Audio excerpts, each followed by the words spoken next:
Salut à tous et bienvenue sur Astrodobson. Aujourd'hui, on va parler fond de ciel. Là, je suis en train de traiter M27. Il n'y a pas beaucoup de temps de pause, hein, une vingtaine de minutes, et j'aimerais bien avoir du signal quand même, et en même temps un fond de ciel un peu plus sympa. Là, on voit qu'il est vraiment trop clair. Vous l'avez certainement remarqué quand vous faites vos traitements, surtout quand le temps total est faible. À un moment donné, on est confronté à devoir trouver un compromis entre un fond de ciel qui est propre et puis voir l'objet le mieux possible. Comment on peut réussir à aller encore plus loin dans ce compromis, donc ne pas trop dégrader le niveau tout en ayant un fond de ciel propre et au final une photo présentable. Alors cette astuce, elle s'inscrit dans la continuité des vidéos que j'ai faites qui présentent comment on peut, avec les masques de calque sous GIMP, réussir à travailler vraiment de manière ponctuelle, de manière ciblée sur certaines zones de l'image. Donc c'est parti, je vais juste commencer par un petit rappel sur les masques de calque. Donc là, les masques de calque, comment cela fonctionne? J'ai ici un premier calque avec mon image et regardez ici, j'ai créé un calque et un masque de calque. Alors le concept du masque de calque, c'est que le blanc va être opaque et le noir va être transparent. D'ailleurs, c'est pas on-off, hein, il y a tout un tas de nuances sur l'opacité que l'on peut gérer avec ça. Donc si je prends maintenant un pinceau que je me mets en noir et que je viens dans mon masque de calque,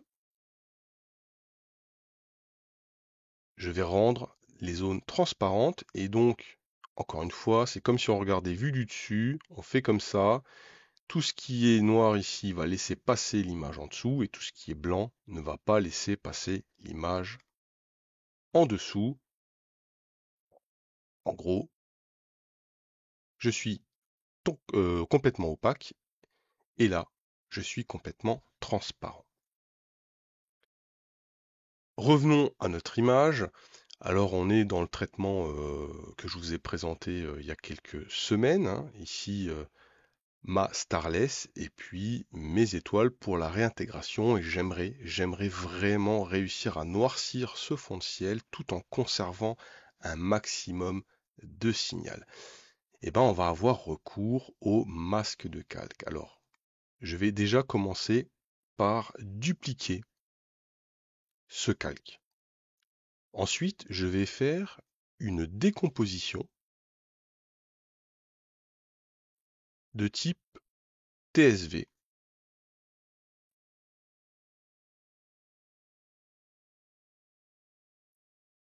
Voilà. Donc là, on peut déjà imaginer que si on met ça dans un masque de calque, on va pouvoir travailler soit sur la nébuleuse, soit sur le fond de ciel. Potentiellement, vous pouvez aussi, je me suis rendu compte que ça marche aussi pas trop mal, déjà à ce niveau-là, un petit peu aussi noircir en baissant le niveau. Je vais copier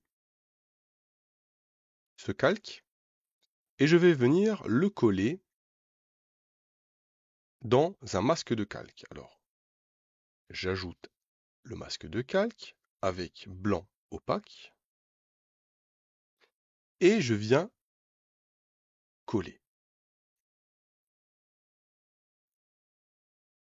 Ensuite, je fais couleur inversée et maintenant je reviens bien sur mon calque et là vous allez voir donc qu'en travaillant le niveau, ici on laisse passer ce qu'il y a en dessous, donc au centre, et puis sur le pourtour, eh ben, on va prendre vraiment l'image qui est positionnée au-dessus. Et donc, en baissant le niveau, mon fond de ciel se noircit et pour autant, ma nébuleuse n'est pas affectée, elle n'est pas impactée. Après, je peux même éventuellement jouer sur le contraste. Et puis, bon, allez, on va essayer de forcer encore un peu le trait. On va forcer encore un peu le trait.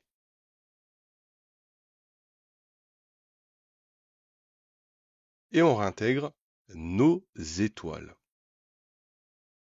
Sans, avec. Donc on voit la nébuleuse, hein, elle ne change pas, elle reste bien visible. Et le fond de ciel s'assombrit. C'est une technique que j'utilise maintenant quasi systématiquement. Encore une fois, comme je l'avais dit dans de précédentes vidéos, ça fait partie des outils que les masques de calque nous permettent d'avoir à notre disposition. Ça va pas forcément s'appliquer systématiquement, mais c'est la philosophie des masques de calque et à vous d'essayer de déterminer un petit peu tout ce que permet cette technique. Et d'ailleurs, si il y a des choses que je n'ai pas encore présentées, que vous utilisez régulièrement, ben, n'hésitez pas à me les partager et puis on en fera profiter tout le monde. Allez, j'espère que cette petite vidéo vous aura été utile et je vous dis ben, à très vite pour de nouveaux tutos.